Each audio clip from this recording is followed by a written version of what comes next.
Hello, this is Di's Readings and Chats. Thank you for joining me. Today, I will be reading several excerpts from the International Pictorial Police Journal. It had a picture of my good friend's grandfather, Joseph Scott, on the front cover of the magazine. He was the police chief of St. John, New Brunswick, Canada, from 1928 to 1930. He died while in service. These excerpts that I am going to be reading illustrate the life and times of that era, which we believe to be 1930. The first excerpt is about St. John, New Brunswick, the gateway of Canada. It has been written by Leonard L. Johnson. Few cities have a history more romantic than St. John, New Brunswick, rightly termed the gateway of Canada, for this world-renowned seaport dates back to 1604, when Samuel de Champlain, adventurous French voyageur, discovered the magnificent river at the mouth of which the city of St. John was founded by United Empire Loyalists, who landed there on 18th of May, 1783. It is a far cry from those early pioneer days when the little band of settlers from New England sought a new freedom in a stern and forbidding land. St. John is the oldest incorporated city in Canada, with an area of 21 square miles and a population of 60,000 people. The city's chief pride is its natural harbor, open every day in the year, absolutely ice-free in winter, and capable of accommodating the largest vessels afloat. Included in the harbor facilities is one of the largest dry docks in the world.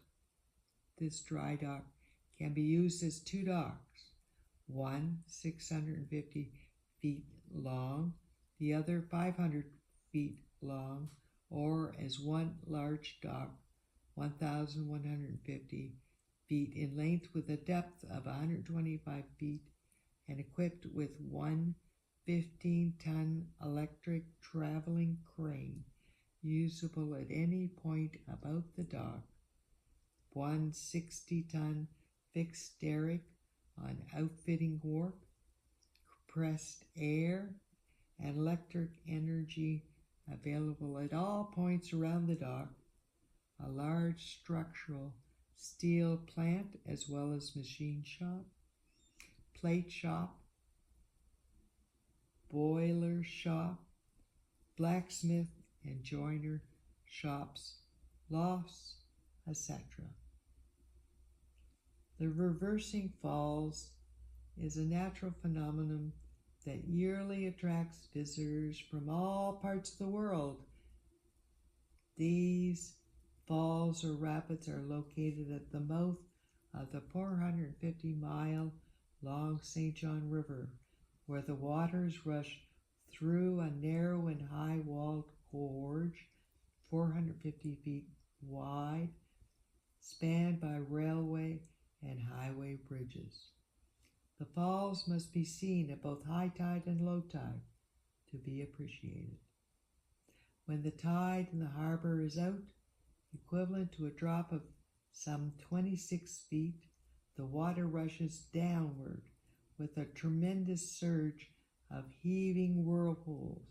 But when the harbor tide is high, this same body of water backs up within the narrow confines of the gorge, so that the whirlpools actually reverse their direction and are forced uphill.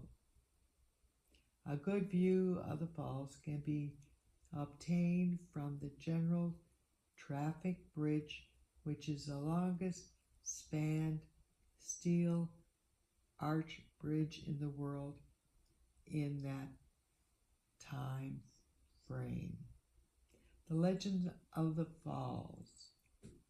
The legend of the falls has it that Glooskap, the great Indian chief of all Indian tribes, came to St. John in a canoe, which was an island. This fact, of course, acclaimed him an Indian chief possessing great power. After his arrival, he set out to make war on the wicked beaver, who had built dams and flooded the country.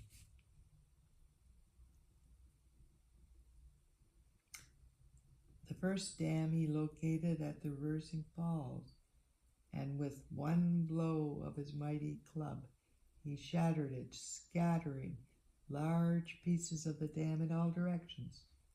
One of the pieces drifted a short distance and is today known as Navy Island in St. John Harbor, while Partridge Island is supposed to be another section of the shattered dam. Industrial life in St. John is well diversified. The chief products are lumber, sugar, sulfite pulp, brushware, textiles, clothing, cured and canned fish, canned fruit and vegetables, packing horse products, confectionery, structural steel, nails, pottery, biscuits, spices, barrels, boxes and books, shooks, paper boxes and bags, lime, valves and metal products, leather goods, axes, edge tools, vinegar, pickles, industrial alcohol, etc. As a distributing center of strategic importance, it is highly regarded by many large firms, as will be seen by the presence of no less than 203 upper Canadian and American concerns who maintain branch establishments in this city. Traffic control. For several years, St. John has had a number of traffic police on duty daily at the busiest intersections of the city streets. Recently, tests have been made with a control light placed at the intersections of 4 busy streets. 3 lights face each approach: red, orange, and green. The red lights stop all traffic on one through street, while the traffic on the intersecting street crosses until an orange light flashes for about 6 seconds, warning of a change.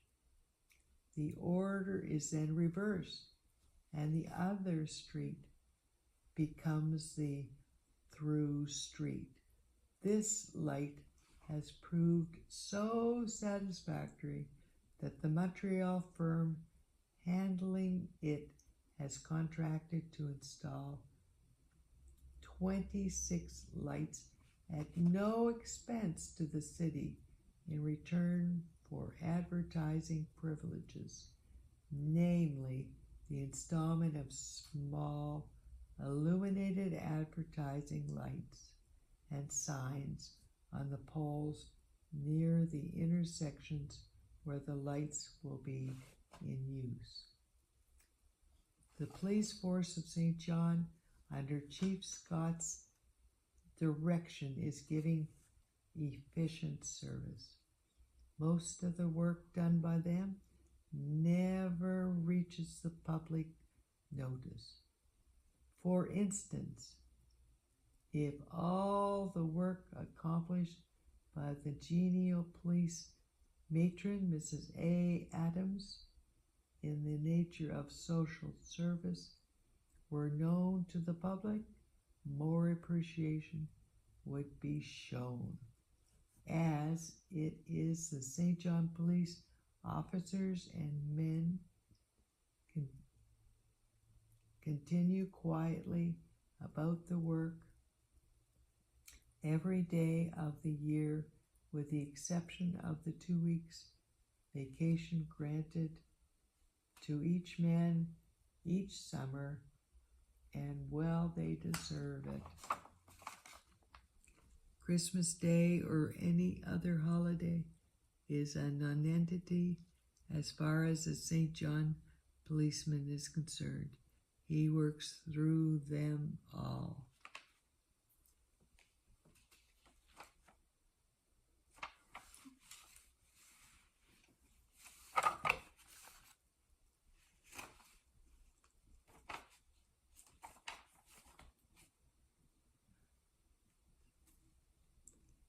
The next excerpt that I'm going to read is titled Gunmen in Love.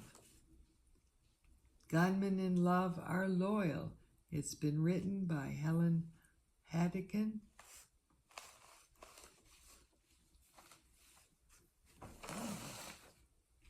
The gangster murders without a qualm, says the scientist. Murder is all in the day's work with him. There is no quickening of the pulse when the dyed-in-the-wool gangster pulls the trigger and sees his victim fall. And if, which is rare, he must pay for his crime with his life, he marches to the electric chair with the same unconcern. These startling deductions were made recently by Dr. William J.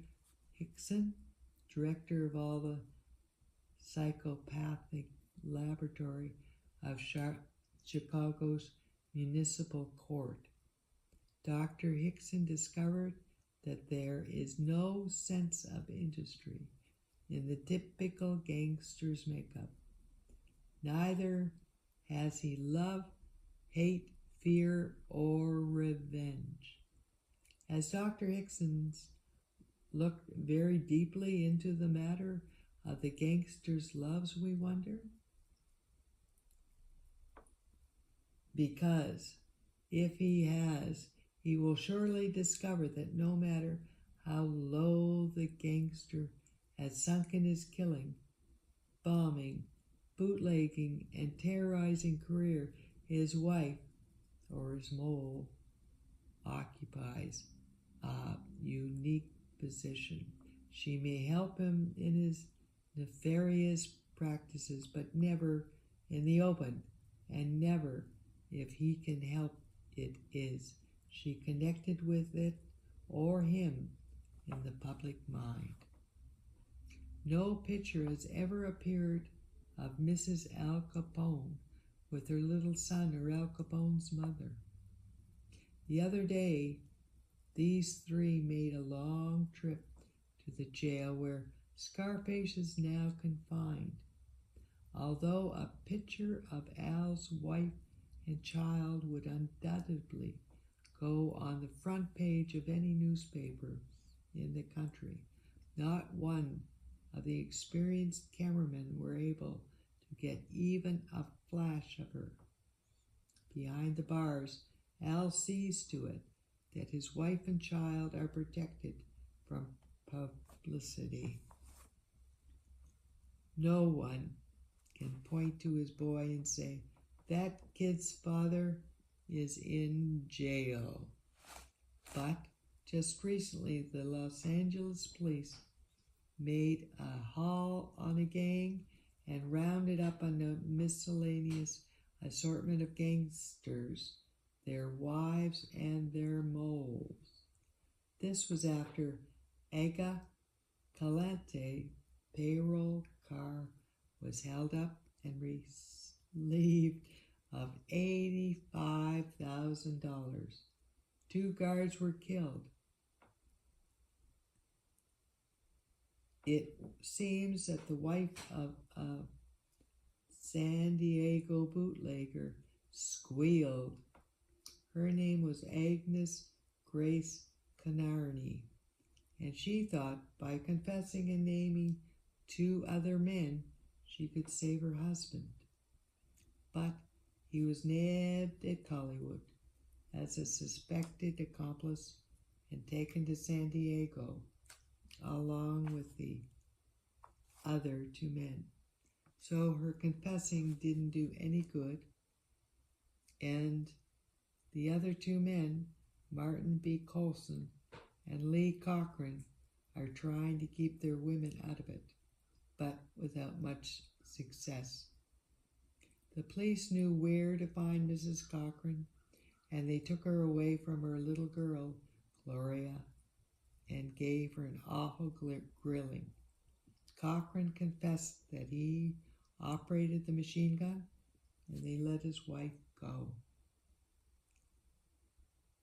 Jean Kitcher, alias Jean Lee, red-haired mole of gangsters, also known as Queen of the Rum Smugglers, was sought on suspicion of being an accomplice in the holdup and killing. A witness reported seeing her bright red roadster trailing the death car after the holdup. In all, this holdup netted 3 men, 2 wives, and a mole. They all have their wives and sweethearts, but if they can, the gangsters will make a bargain with the police to leave the women out of it. Red Moran, 20, probably the toughest gangster ever admitted to justice, loved his little 14-year-old Agnes Guilfoyle. They were going to elope, but then Red killed 2 policemen. Red didn't have any money enough for a getaway, and so he decided to give himself up. The idea of all the publicity he'd get was thrilling, and anyway, he didn't want to live any longer. He'd about run through several adventures, and he didn't want to live any longer. He'd participated in lots of robberies with his pals. The thrill had sort of run out of things. He said he wanted to boing. Just the same, he didn't want any of his enemies to get even with him through his girl. When Agnes testified in his trial, Red's cellmates began to taunt him. Infuriated, he exhausted his extensive vocabulary of blasphemy. He shouted, quote, "If any of you bums harm her, I'll haunt you from hell till you get there too," unquote. This was almost the only time Red Moran exhibited any emotion. His mother came to see him in his cell at the Raymond Street jail. He stood with his back to her and refused to speak. She sobbed aloud, and the other prisoners, as tough as Red, were touched. They begged Red to speak to his old woman, but he wouldn't. Afterward, the mother told reporters that he was trying, by his gruff manner, to make it easier for her, but no one believed her. They could see him only as a heartless boy who had never grown up and whose ego was swelled to bursting. However, Red did do one thing for his mother before he went to the electric chair. He wrote his life story and gave the $150 he got for it to her.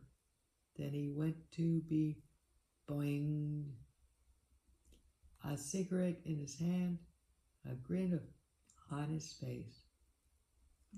Richard Reese Whitmore, the Candy Kid, who was hung in Baltimore for the murder of Robert Holtman, aged guard at the penitentiary, who sought to bar his escape in 1925, had one sweetheart all his life. She was 9 years his wife. Called the, quote, Tiger Lil, unquote, she used to carry his gun for him when he went on the business whereby he made a living. This gangster was the head of a syndicate of criminals which had sworn itself to make $1 billion and was actually getting away with it until Whitmore killed that guard. When Whitmore was arrested in New York for a chain of holdups, his wife was arrested too.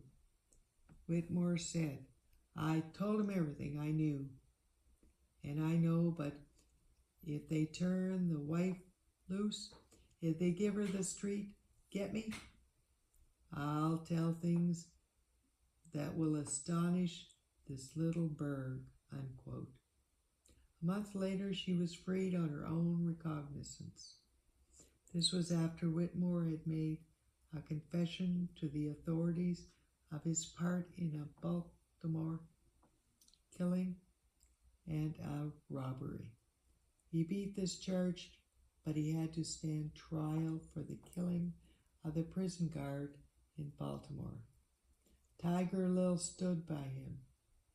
She did everything she could to get a new trial for him when he was convicted, but to no avail.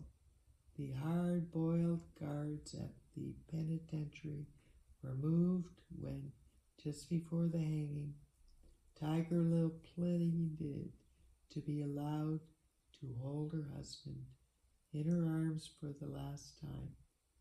This permission was not granted. She was forced to stand outside his cell and peer through the bars.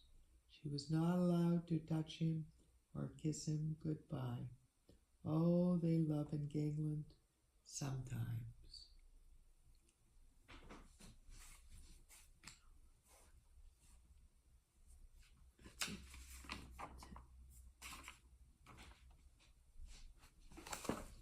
So that ends part 1 of the International Pictorial Police Journal readings. So until we chat again, take care and God bless you and our world.